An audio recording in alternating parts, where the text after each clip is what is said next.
Commander Kraltok floated in the endless black space, his escape pod tumbling like a broken toy.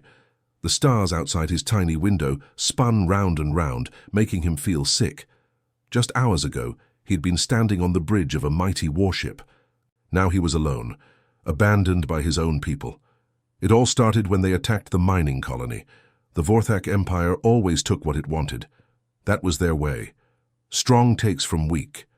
Winners live, losers die. Simple rules that every Vorthak warrior learned as a child. But when Kraltok saw the frightened faces of the miners' children, something inside him changed. They looked just like his own younglings back home. Execute all prisoners, his admiral had ordered. Leave no witnesses. Kraltok had stood there, his weapon in hand, looking at a small alien child clutching a torn, stuffed animal. The child's large eyes were full of tears. In that moment, Kraltok couldn't do it. He lowered his weapon. "I said execute them," the admiral shouted. "They're just civilians," Kraltok replied. "Children. There's no honor in killing children." The bridge went silent. Nobody questioned orders in the Vorthak fleet. Nobody showed mercy. It was weakness, and weakness meant death. Now spinning in his pod, Kraltok laughed bitterly. They hadn't even given him a trial, just threw him in this old escape pod and launched him into space. The distress beacon on his control panel blinked slower and slower. Its power was running out, just like his air. He checked the oxygen meter again. 32 hours left, maybe less if he kept moving around.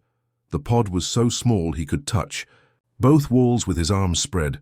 No food, just a few sips of water left. The temperature was dropping too. His breath came out in little white clouds. The worst part wasn't the cold or the hunger. It was knowing that nobody would come. That was the law of space. Every species followed the same rule. Don't waste resources on the condemned. Don't risk your ship for someone already marked for death. It made sense. Cold, hard sense. Kraltok had rescued many escape pods himself during his years of service, but only from his own people, and only those who deserved saving.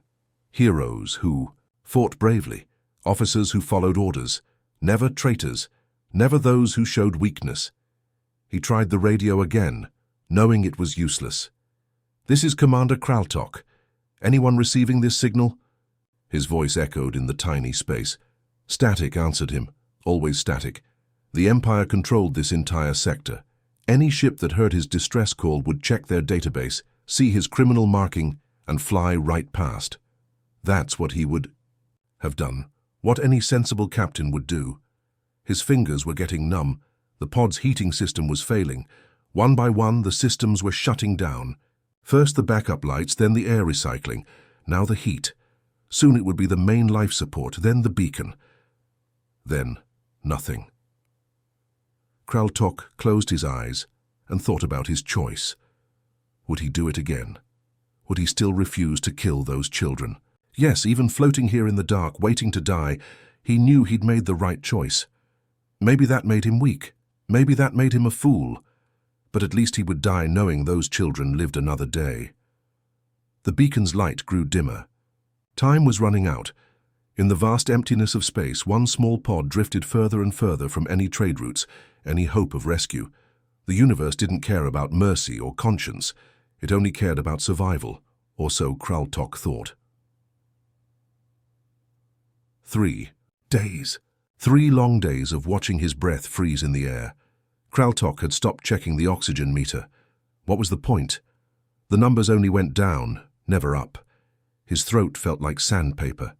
The last drop of water was gone yesterday. Or was it the day before? Time meant nothing in this spinning metal coffin. Sometimes he thought he was still on his ship. He'd reach for controls that weren't there, call out to crew members who would never answer. The cold was the worst part. It crept into his bones, made his joints stiff and painful. He'd given up trying to stay warm. Moving used too much oxygen. Better to float here, quiet and still, waiting for the end.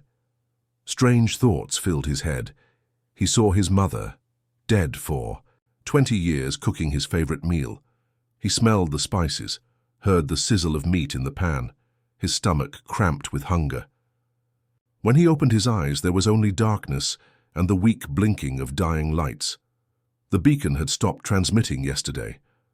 The little red light that had been his only companion finally went dark. Now he was truly alone. A ghost ship, drifting where no one would ever find him. He tried to laugh but only managed a weak cough. This was how the mighty Kraltok would die. Not in glorious battle, not defending his homeland, but slowly freezing in a broken pod because he couldn't kill children. His father would be ashamed. His commanders were probably laughing, but those children were alive. That thought kept returning. Somewhere out there, those young ones were playing, eating, growing up, all because he'd said no. Maybe that was worth dying for. A soft beep made him open his eyes. The proximity sensor? No, that was impossible. It had died with the beacon. Another. Beep. Louder this time. Kraltok blinked hard, trying to focus on the display. There. A blip on the screen. Moving toward him. Space madness, he whispered. It happened sometimes. When oxygen got too low, people saw things, heard things. His instructor had warned him about it years ago. Your mind plays tricks when death comes knocking. But the blip grew larger, closer.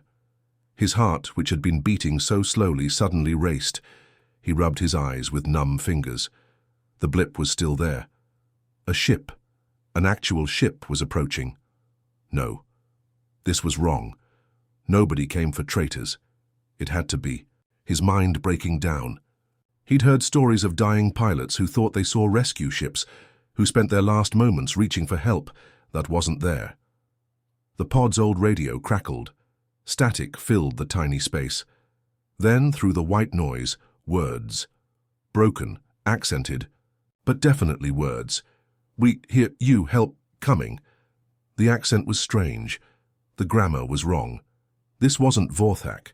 It wasn't any language he knew well. But somehow they were speaking his language, trying to anyway. Kraltok stared at the radio. His brain felt foggy, slow. This had to be a dream. In 300 years of space travel, the rule never changed. You don't rescue the condemned. You don't risk your ship for strangers, especially not for enemy soldiers. The ship on his screen looked wrong too. Where Vorthak vessels were sleek and uniform, this one seemed cobbled together. Different colored hull plates, mismatched engine designs, like someone had built it from spare parts. No military ship looked like that. No commercial vessel either. Please, respond. We come in for you. That broken voice again. So eager, so determined. Kraltok reached for the radio with shaking hands.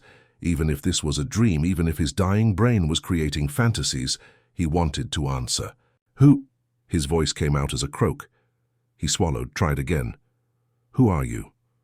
Friends, the voice said simply. Hold on. Almost there. Friends. In all of space, in all the cold logic of survival, someone had just called themselves his friend. As darkness crept into the edges of his vision, Kraltok wondered what kind of fools would risk everything to save a stranger. He was about to find out. The first thing Kraltok felt was warmth. Real warmth, not the fever dreams of a dying mind. Something soft beneath him, air that didn't hurt to breathe. His eyes fluttered open to bright lights and a ceiling that didn't spin. He's awake, a voice called out, young, excited. Captain, he's awake! Kraltok tried to sit up, but gentle hands pressed him back down. A face appeared above him, round features, dark eyes filled with concern. Not Vorthak, not any species he recognized. Easy there, big guy, the face said. Female, he thought. She wore some kind of medical uniform, patched and repaired in several places. You've been out for 2 days, need to take it slow. 2 days. Kraltok's mind raced. The last thing he remembered was the broken ship on his scanner, voices on the radio. Now he was here, wherever here was. Where his voice came out rough. The female handed him water, real water. He drank greedily, almost choking. Slow down, she laughed. Plenty more where that came from. I'm Yoon, by the way, ship's medic. Well, cook too, and sometimes cargo handler. We all wear many hats here. The door slid open with a grinding noise. 3 more figures entered. The one in front was smaller than Yoon, with short black hair and oil stains on her uniform. She had the confident walk of someone in charge. "Captain G," she introduced herself, studying him with curious eyes. "Welcome aboard the Hope's Dawn. How are you feeling?" Kraltok's military training kicked in. These people had saved him, but why? What did they want? "I am Commander Kraltok of the Vorthak Empire," he said carefully. "You have my thanks, but I don't understand. My distress beacon identified me as condemned. Why did you answer?" The four beings exchanged glances. The largest one, a male with grease under his fingernails, shrugged. "You needed help," he said. Simply. "I'm Sung, Chief Engineer, well, only engineer. Also backup pilot and resident fix-everything guy." "But I'm your enemy," Kraltok insisted. "The Vorthak Empire has destroyed dozens of your colonies. We've killed thousands of your people." The youngest one, barely more than a boy, stepped forward. "You didn't," he said. "You're just one person who needed rescue. I'm Ho, pilot and navigation." "Nice to meet you." Kraltok stared at them. In 300 years of military service, he'd never encountered anything like this. Every species he knew followed the same rules. Help your own. Destroy your enemies. Never waste resources on lost causes. "You're humans," he said, the word feeling strange on his tongue.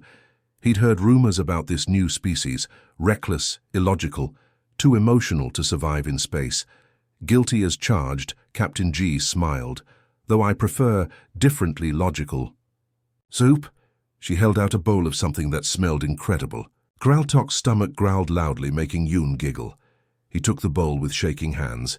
It was some kind of stew with vegetables he didn't recognize and meat that tasted like home. "This is—" He paused, searching for words. "This is your food, your supplies. And now it's your food too," Sung said. "We've got plenty, well, not plenty, but enough." Kraltok ate slowly, watching these strange beings. They chatted among themselves, joking about something called movie night, and arguing about whose turn it was to clean the air filters. They included him in their conversation as if he belonged there, as if he wasn't a 7-foot-tall warrior. From an empire that wanted them dead. "Why?" he finally asked. "Why save me? You gain nothing, you risk everything. Your ship, your lives. For what?" Captain G sat on the edge of his bed. Up close he could see the patches on her uniform, the wear on her boots. This wasn't a military vessel. These weren't soldiers. They were just people. "Because out here, in the black," she said softly, "we're all just trying to get home. Doesn't matter what flag we fly or what species we are. When someone calls for help, we answer. That's what makes us human." Kraltok felt something he hadn't experienced in decades, a tightness in his chest that had nothing to do with injury. These fools had risked everything for him, not for profit, not for glory, just because it was right. "I don't understand your species," he admitted. G patted his shoulder. "That's okay. Sometimes we don't understand ourselves either. Get some rest. Tomorrow Sung wants to show you our engine room. Fair warning, though. It's held together with hope and what he calls creative engineering." As they filed out, leaving him with warmth and food and safety, Kraltok realized something. He'd been wrong about humans. Everyone had been wrong about humans. They weren't reckless. They were brave. They weren't illogical. They just followed a different logic, the logic of the heart.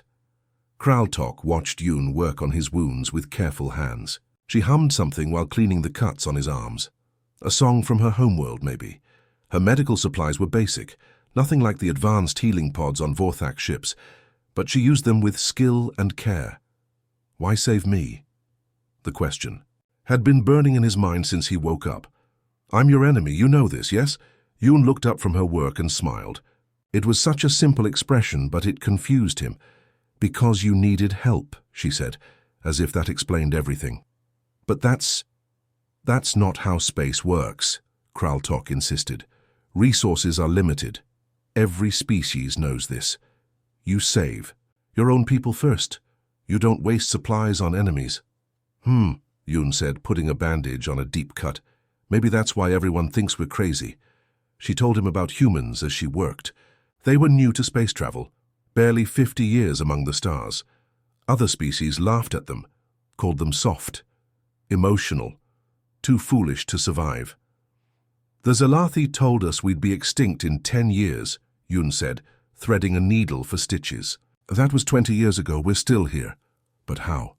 Kraltok winced as she started stitching. The galaxy is dangerous. Pirates, wars, black holes.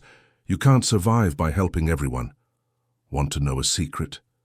Yun leaned closer, like she was sharing something important. We don't help everyone.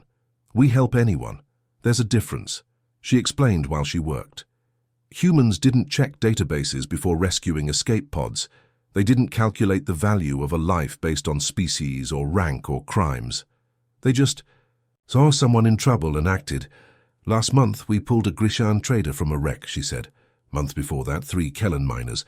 Even saved a Vorthak patrol once, though they weren't happy about it. You saved Vorthak. Kraltok couldn't hide his surprise. 5 of them. Their engine exploded. They were floating just like you. She finished the stitches and started wrapping them. They kept threatening us the whole time. Ho made them sandwiches anyway. The door opened and Sung poked his head in. How's our patient? Confused, Kraltok answered honestly. Sung laughed.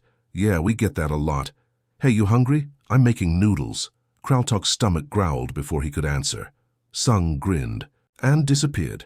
Minutes later, he returned with 2 bowls of something that smelled amazing. Our food supplies, Kraltok started. We'll last another 3 weeks, Sung interrupted. We'll resupply at Kadara Station. Eat up. The noodles were unlike anything in Vorthak cuisine. Spicy, savory, with vegetables he couldn't identify. Sung showed him how to use the eating sticks, laughing when Kraltok dropped noodles on his medical gown. The Galactic Council says you're too wasteful, Kraltok said between bites. That humans share too much. Give away what you need to survive. Maybe, Sung agreed. But you know what? When we were stuck in an asteroid field last year, a Zalathi ship shared their fuel with us. When pirates hit our colony, Kellen miners helped defend it. Turns out when you help people, sometimes they help you. Back, but not always, Kraltok pointed out. No, not always, Sung admitted. Sometimes people take advantage. Sometimes they betray you, but that's their choice. Our choice is to keep helping anyway. Captain G joined them, carrying her own bowl. How's he doing, Yun? He'll live, Yun said, confused but alive. Best kind of alive, G said. She turned to Kraltok. I know our way seems strange. Most species think we're naive. Maybe we are, but let me ask you something. She set down her bowl and looked him in the eye. When you refused to kill those children, when you showed mercy, were you being logical? Or were you being human? The question hit him hard. He'd never thought of it that way. The galaxy has plenty of logic, G continued. Cold equations, survival of the fittest. Take what you can, give nothing back. We've tried that on Earth. It nearly killed us. So now we try something else. Kindness, Yun added. It's not weakness. It's rebellion. Against what? Kraltok asked. Against a universe that says we should only care about ourselves, Ho called from the doorway. Dinner's ready, by the way. We're having movie night. You're invited. As they helped him to the common room, Kraltok felt something shifting inside him. These humans weren't fools. They were revolutionaries. In a galaxy built on cold logic, they dared to care. Maybe that's why everyone feared them, not because they were weak, but because their strength was contagious. One act of kindness at a time, they were changing the rules of space. And now, whether he liked it or not, Kraltok was part of their revolution. Kraltok had been on the human ship for 5 days now. Long enough to understand these people weren't just kind. They were dangerously kind. The type of kind that got you killed in space. He found Captain G in the navigation room studying star charts with Ho. The old screens flickered, showing trade routes and safe passages. Kraltok recognized the sector immediately. His stomach tightened. Captain, we need to talk, he said. G looked up, noticing his serious expression. What's wrong? This route, Kraltok pointed at their planned path. You can't take it. There's a Vorthak patrol station here, hidden in the asteroid belt, and another checkpoint here, disguised as a mining operation. Ho frowned at the map. But this is the fastest route to Kadara Station. Going around would add 2 weeks to our journey. Better to add 2 weeks than lose your lives, Kraltok said. He pulled up a chair, his large frame making it creak. You don't understand. I'm not just any condemned prisoner. I was a fleet commander. They want me dead and they'll destroy anyone helping me. G leaned back, studying him. Show us the patrol routes. For the next hour, Kraltok shared everything he knew. Patrol schedules, hidden bases, scanner blind, spots. Information that would be worth a fortune to smugglers or rebels. Information that could get him executed twice over if the Empire knew he'd shared it. They change routes every 10 days, he explained, drawing patterns on the chart. But they always leave this corridor here unguarded during shift changes. If you time it right, you have a 17-minute window. 17 minutes to cross 3 sectors? Sung had joined them, grease still on his hands from fixing something. That's pushing our engines hard.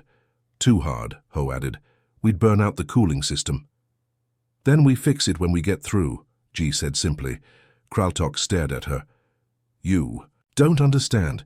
If they catch you with me aboard, they won't just destroy your ship. They'll make an example of you. Public execution. They'll broadcast it across the galaxy to show what happens to those who help traitors. The room went quiet. Kraltok could hear the ship's engines humming, the familiar sound of recycled air. He waited for them to make the logical choice. To, drop him at the nearest neutral station. To save themselves. G exchanged glances with Sung and Ho. Some kind of silent conversation passed between them. Then she turned back to the charts. Then we'd better get you somewhere safe, she said. You're not listening, Kraltok stood up, frustration building. The Vorthak Empire has 1,000 ships, weapons that can crack moons. They've conquered 40 systems, and you're just 4 humans in a patched-up salvage vessel. 5, Yoon corrected from the doorway. 5 humans, and 1 Vorthak who needs our help. This is madness, Kraltok said. In my culture, we have a word, Velkari. It means someone who throws away their life for nothing. That's what you're being. In our culture, Sung said, we have a word too, friend. It means someone you don't abandon, even when things get tough. I'm not your friend, Kraltok protested. I'm a stranger, an enemy soldier who showed mercy to children, G interrupted. Who chose what was right over what was easy, who's sitting here warning us about danger instead of using us to get to safety and disappearing. She was right. He could have stayed quiet, let them fly into danger, then escaped in the chaos. It would have been the smart move, the Vorthak move. Besides, Ho added with a grin, we've been in worse spots. Remember the Grecian blockade? Oh, that was bad, Sung laughed. 12 warships and us with half an engine. How did you escape? Kraltok asked, despite himself. We didn't, G said. We talked our way through. Turns out the Grecian commander's daughter had been rescued by humans years before. Sometimes kindness comes back around. Kraltok sank back into his chair. These humans were impossible. They faced an empire's wrath with stories and smiles. They treated certain death like a minor inconvenience. If we do this, he said slowly, I need to teach you Vorthak combat protocols. How they think. How they hunt. Now you're talking, G said. But first dinner. Yoon's making something she calls pizza. Says it's an Earth classic. As they headed to the mess hall, Kraltok felt that strange tightness in his chest again. He'd warned them, shown them the danger. And they'd chosen him over their own safety. In 300 years of military service, no one had ever chosen him. Followed his orders, yes. Feared him, certainly. But chosen him? Never. These humans were going to get themselves killed. And somehow, despite all logic, Kraltok found himself hoping they wouldn't, because a galaxy without their foolish kindness would be darker than space itself. Thank you, he said quietly. G patted his arm. That's what friends do. Friends. The word felt foreign on his tongue, but maybe, just maybe, he could learn what it meant. The alarm screamed through the ship like a wounded animal. Red lights flashed in every corridor. Kraltok knew that sound, Vorthak targeting scanners. They'd been found. 2 destroyers, Ho shouted from the pilot seat. His hands flew over controls that looked older than he was. Coming in fast from Sector 7. Captain G rushed onto the bridge, still buttoning her jacket. How far? 20 minutes, maybe less, Ho said. Sweat already beaded on his forehead. They're running attack formation Delta. I've seen it in the war vids. The communication system crackled to life. A cold voice filled the bridge, speaking, "Perfect galactic standard. Human vessel Hope's Dawn. You are harboring a condemned traitor. Surrender Kraltok immediately or be destroyed." Everyone looked at Kraltok. He saw it in their eyes, the moment of choice. They could still save themselves, push him into an escape pod, live to fly another day. G grabbed the radio. "This is Captain G of the Hope's Dawn. We're a civilian. Salvage vessel on a rescue mission. Please allow us to pass." "You have 2 minutes to comply," the voice said. "Surrender the traitor or die with him." "Well," Sung said, already heading for the door. "Guess I better make those engines sing. Ho, give me everything she's got." "Sung, wait," Kraltok started. "Their ships are faster, better armed. You can't outrun them." Sung paused at the door and grinned. "Watch us." The ship lurched forward as Ho pushed the throttle past the red line. The whole vessel groaned like it might fly apart. Kraltok had to grab the wall to stay upright. "Engine temperature climbing," Yoon called out, reading displays. "We're going to cook ourselves before they catch us." "Not if I can help it." Sung's voice crackled over the intercom. Kraltok could hear him down in the engine room, banging on something with what sounded like a wrench. "Ho, when I say now, cut power to Deck 3 and reroute to engines." "That's life support for half the ship," Ho protested. "We don't need air if we're dead now." Ho's fingers danced over switches. The lights dimmed, the artificial gravity flickered, but the engines roared louder, pushing them faster through space. Kraltok stumbled as another sharp turn threw him against the bulkhead. Yoon appeared at his side, her medical kit swinging wildly. "You okay?" "Your ship is falling apart," he said. "This is suicide." She steadied him as another violent shake rattled every bolt in the vessel. Her small hands were surprisingly strong.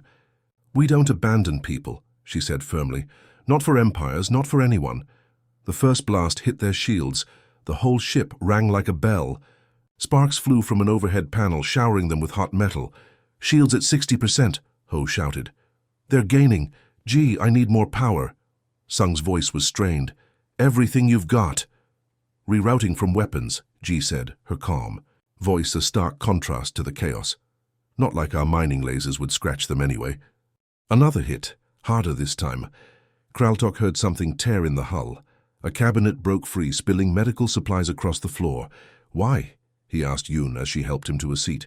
"Why die for someone you met 5 days ago?" She looked at him like he'd asked why space was dark.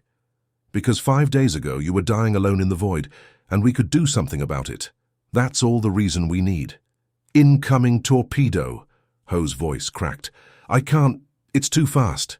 Kraltok acted on instinct. He pushed past Yoon to the weapons console, his fingers finding familiar patterns.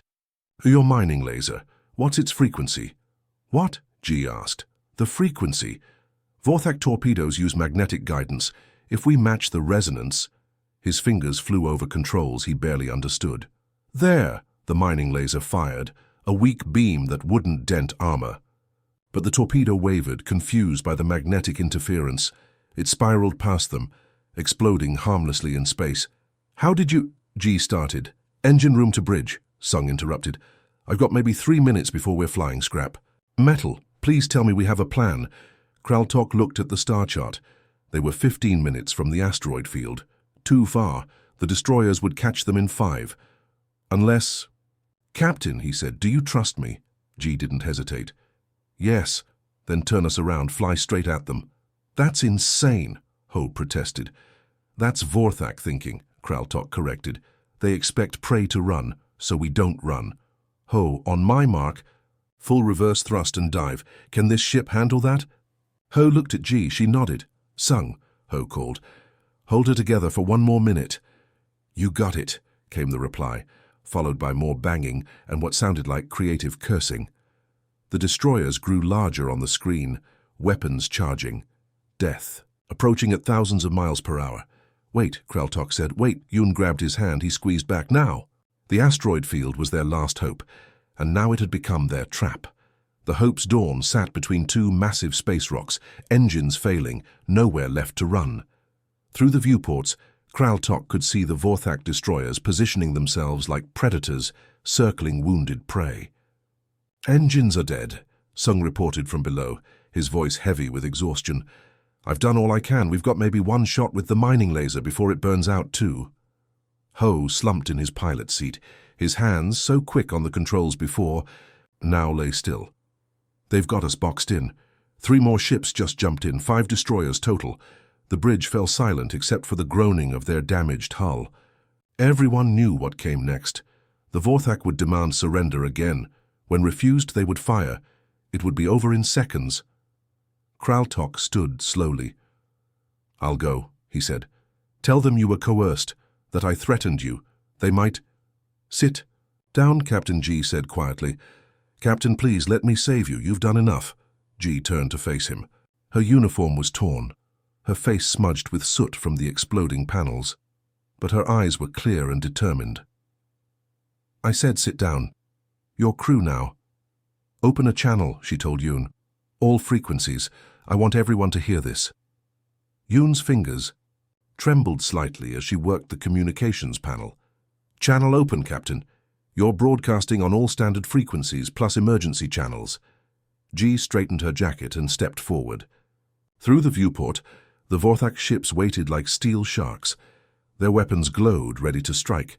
"This is Captain G of the human vessel, Hope's Dawn," she began, her voice steady and clear. "To all ships, stations, and beings within range of this transmission, I hereby declare that the being known as Kraltok is under human protection." The words hung in space like a challenge to the universe itself. In the corner, communication panels lit up with incoming signals, monitoring stations, trade vessels, even competitor salvage ships. Everyone was listening. Everyone was shocked. "Furthermore," G continued, "any attack on Kraltok will be considered an attack on humanity itself. We will defend him with our lives."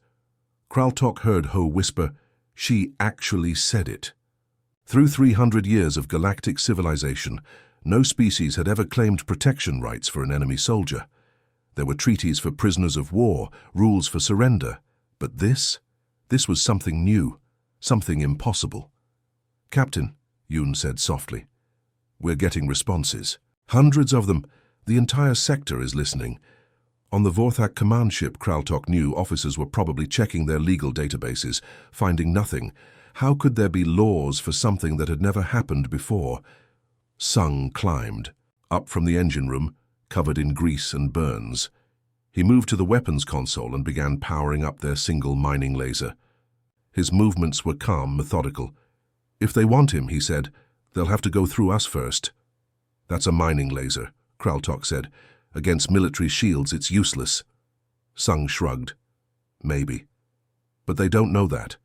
Besides," he patted the console like an old friend, "she's got one good shot left. Worth it." "Worth dying for?" Kraltok asked. "Worth standing for," Sung corrected.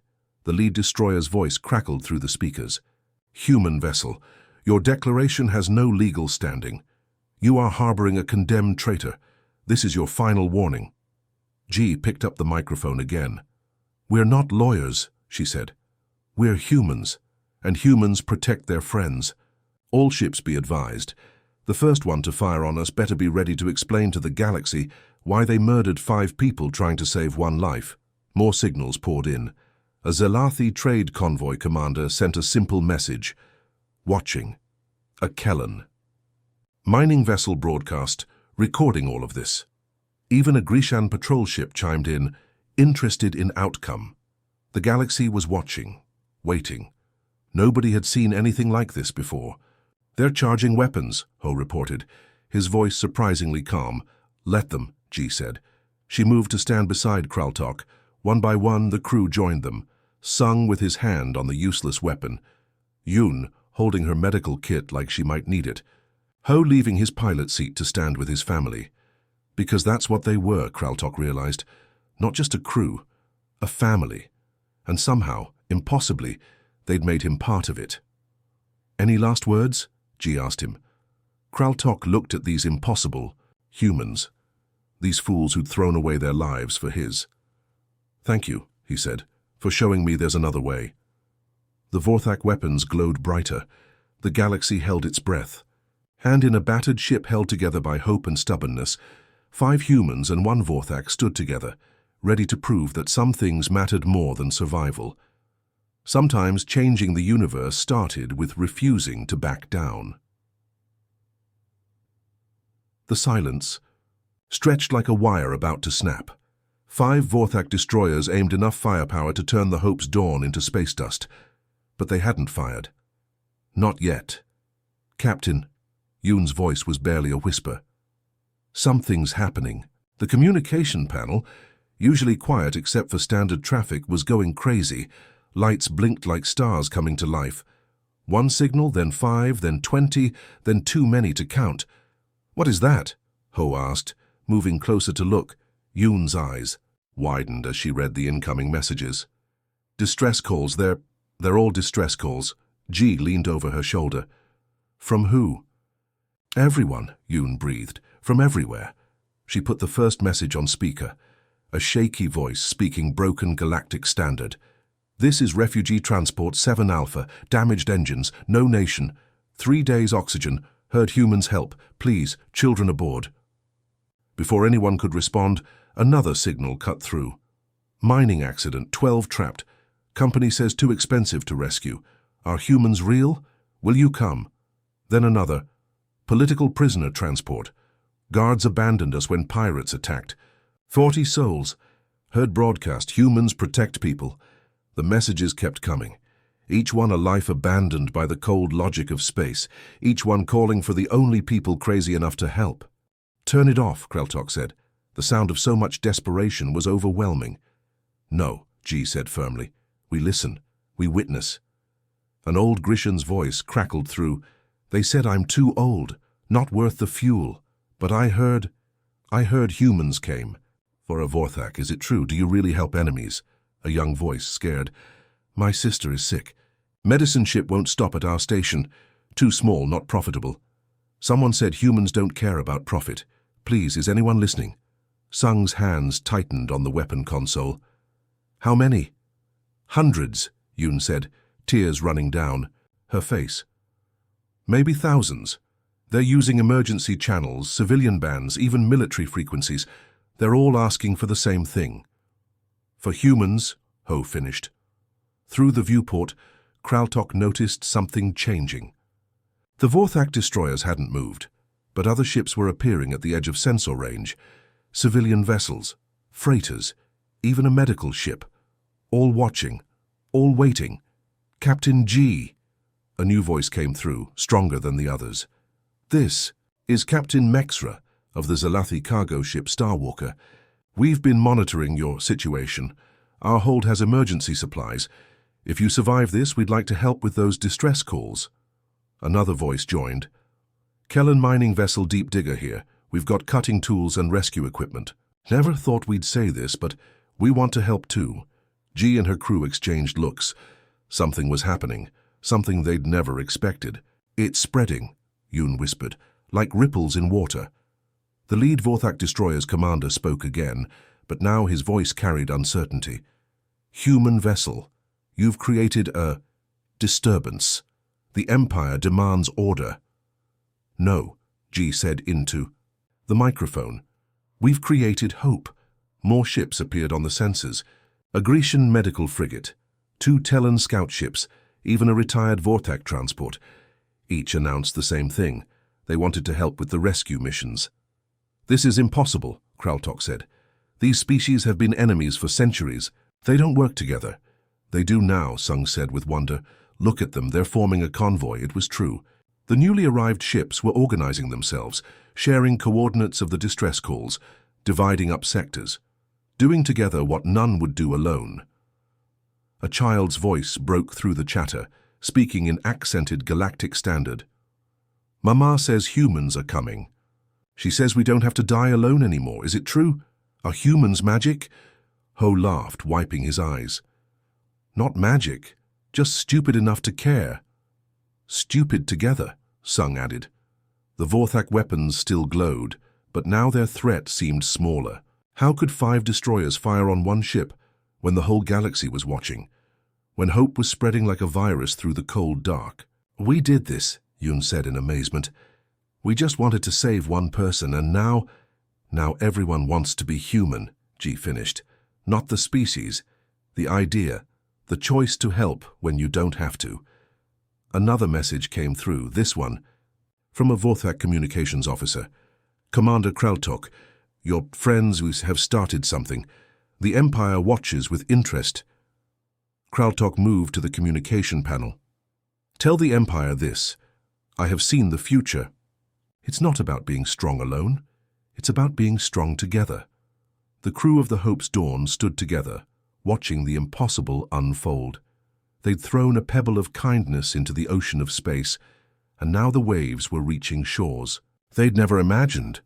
So, G said quietly, what do we do now? What we always do, Sung replied, we help. All of them? Ho asked, gesturing at the endless blinking lights of distress calls. One at a time, G said, until there's no one left behind. The standoff continued, but something fundamental had changed. The humans hadn't just saved one life. They'd reminded the galaxy that every life was worth saving. The Vorthak weapons glowed white-hot seconds from firing. Kraltok could hear the capacitors whining through the vacuum of space. He'd heard that sound before, always from the winning side. Now he stood with 5 humans who refused to run. Energy spike detected, Ho reported, his voice steady despite everything. They're going to fire. G took a deep breath. Then we face it together. But something else appeared on the sensors first. A ship dropping out of hyperspace dangerously close to the destroyers. Then another, and another. What the... Sung stared at the screen. A familiar voice crackled through the speakers. Vorthak Fleet. This is Captain Mexra of the Zelathi vessel. Starwalker, please hold your fire. We have business here. The lead Vorthak commander sounded confused. This is a military action. Leave immediately or what? Another voice interrupted. Deeper, rougher. This is Mining Chief Toruk of the Kellan Deep Digger. 3 months ago, humans pulled my daughter from a collapsed asteroid mine. Took them 14 hours. Nearly killed themselves doing it. I'm not leaving. More ships kept appearing. Not warships. Not military vessels. Freighters, transports, mining rigs, medical ships. Regular people in regular ships, placing themselves between the destroyers and the Hope's Dawn. Grishan medical vessel Mercy Wing joining the party, a cheerful voice announced. The humans taught us something last year, when they helped evacuate. Our plague colony, they said, nobody gets left behind. We're returning the favor. Yoon grabbed G's arm. Captain, that's the ship we helped. I remember treating their crew for radiation sickness. Through the chaos of voices, one cut through clear and strong. This is former Admiral Kex of the Vorthak Transport Redemption. Yes, you heard right. Vorthak. 6 months ago, humans saved my crew when our own fleet abandoned us. They knew who we were. Knew we were enemies, saved us anyway. A pause. The humans showed us another way. A better way. The space around them filled with ships. Dozens, then hundreds. Each one with a story. Each one touched by human kindness that had asked nothing in return. A child's voice broadcast from a family transport. The humans fixed our life support for free. Mama says we help them now. An old trader, his ship held together with patches and prayers. 40 years I've flown these routes. Never seen anyone care about strangers until the humans came. Count me in. The Vorthak destroyers, so imposing moments before, now looked small, surrounded by the growing fleet of believers. Their weapons remained charged but uncertain. Ho's hands flew over his console. Captain, I'm counting over 300 ships and more still coming. It's like the whole sector is here. Not just our sector. Sung pointed at long-range sensors. Look! Jump signatures appeared in distant space. News was spreading faster than light. Ships were coming from neighboring sectors, from trade routes days away. The story of humans who wouldn't abandon anyone had reached across the stars. Kraltok watched G's face as she took it all in. A smile spread slowly across her features, not triumphant, but wondering, like a person seeing sunrise after a long night. We just wanted to help, she said softly. You did more than that, Kraltok told her. You reminded us how to hope. The lead Vorthak commander spoke again, but now his voice carried no threat. This is unprecedented. Command is reconsidering the situation. Take your time, Captain Mexra said cheerfully. We'll wait, all of us. Through the speakers came a sound Kraltok had never heard in space before. Someone was singing. A human song, simple and warm. Other voices joined in. Zalathi harmonies, Kellen drums, even Grisham whistles. Different species, different worlds, united by a melody of hope. They're powering down weapons, Ho announced, disbelief in his voice. All 5 destroyers. They're leaving. The bridge erupted in cheers, but G held up her hand. She activated the broadcast system one more time. To all ships, all beings who came here today, she said. Thank you. But the work isn't done. There are still distress calls, still people who need help. We have one request. She paused, looking at her crew, at Kraltok, at the impossible fleet surrounding them. Help us help them. Not because you have to, not because it profits you, but because somewhere out there, someone is dying, alone in the dark, and together we can be their light. The response was immediate. Ships began organizing, sharing resources, dividing up the distress calls. What started as one small act of kindness had become a movement. The cold equations of space, take what you can, save only your own, shattered like ice in the sun.